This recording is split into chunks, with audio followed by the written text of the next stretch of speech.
I guess இந்த சேனலில் பாருங்கள், ஆகாயம் தமிழா? கிழக் திருச்சி கிழக்கில் யார் நின்னா ஜெயிப்பாங்கன்னு நினைக்கிறீங்க? இது யூடியூப்பில், இன்ஸ்டாகிராம்லாம் கிடையாது. நம்ம இன்ஸ்டாகிராம்லாம் கிடையாது, யூடியூப்பில் தான் இருக்குது. இந்த மாதிரி நிறைய ஆப்ஷனான இதெல்லாம் வரும். எனக்கு ஒரு சிலது வந்துக்கிட்டே இருக்கும். இது ஆப்ஷன் பார்த்தீங்களா? அன்பில் மகேஷ், ஸ்டாலின், த்ரிஷா. அதில் ஒருத்தர் கமெண்ட் போட்டிருக்காரு, திரு சகாயம் ஐஏஎஸ் அவர்கள். அவருக்கு இருக்கிற ஒரு பொது அறிவு கூட உங்களை மாதிரி ஆட்களுக்கு இல்லை.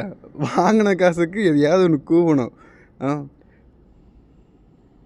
ஆப்ஷனில் ஐஏஎஸ்ன்னு வச்சா மெஜாரிட்டி ஓட்டு அங்கே போயிடும், திருசாவுக்கு வராது இல்லையா? ஸோ 4th ஆப்ஷன் கூட அங்கே கிடையாது ஐஏஎஸ் இருக்குது. இது இன்னொன்று இருக்குது, இன்னொரு சேனல் ஒன்று இருக்குது. நான் காட்டுறேன். அதில் வந்து இப்போ இருக்கிற அரசியலை வந்து கடுமையாக விமர்சிக்கிறது யார் அப்படின்னு சொல்லிட்டு ஒரு ஆப்ஷன் இருக்கும். இந்த சீமான்,